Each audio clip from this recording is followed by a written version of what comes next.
ভারতের প্রেক্ষাগৃহে চলছে এক উন্মাদনা, যার নাম ধুরন্ধর 2। ১৯ মার্চ মুক্তির পর থেকে সিনেমাটি বক্স অফিসে ঝড় তুলেছে।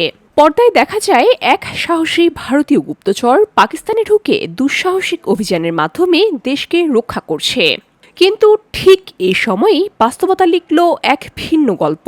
পর্দার বীরত্বের বিপরীতে বাস্তবে ধরা পড়ল এক গুপ্তচর, তাও আবার ভারতের মাটিতে, ভারতেরই ঘাটিতে।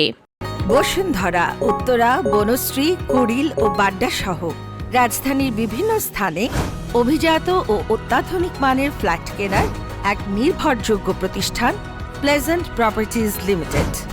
পাকিস্তানি গুপ্তচরকে গ্রেফতার করার পর এমন চাঞ্চল্যকর তথ্য সামনে এসেছে। বিভিন্ন গণমাধ্যমের সূত্র থেকে জানা যায়, সুমিত কুমার নামে ৩৬ বছর বয়সী এই ব্যক্তি উত্তরপ্রদেশের প্রয়াগরাজের বাসিন্দা এবং আসামের ডিব্রুগড়ের চাবুয়া এয়ারফোর্স স্টেশনে কর্মরত ছিলেন। গল্পের টুইস্ট আসে জানুয়ারির শুরুতে রাজস্থানের জয়সালমেরে।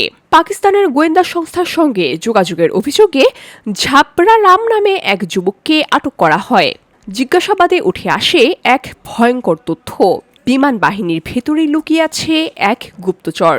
এরপরে শুরু হয় নীরব অপারেশন।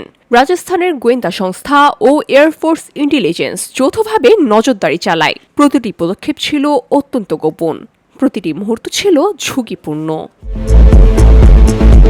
২০২৩ সাল থেকে সামাজিক যোগাযোগ মাধ্যমে পাকিস্তানের এজেন্টদের সঙ্গে যোগাযোগ আর বিনিময়ে অর্থের আদান প্রদান।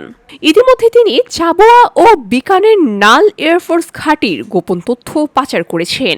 যুদ্ধবিমান, ক্ষেপণাস্ত্রের মতো সবচেয়ে সংবেদনশীল আরও নানান তথ্য। বর্তমানে তাকে জয়পুরে কঠোর জিজ্ঞাসাবাদের মুখে রাখা হয়েছে। পর্দার গল্পে শেষ দৃশ্যে থাকে বিজয়, কিন্তু বাস্তবে এই গল্প এখনও শেষ হয়নি। বরং সবচেয়ে বড় সত্যটা হয়তো এখনও সামনেই আসেনি। VOD Bangla news desk.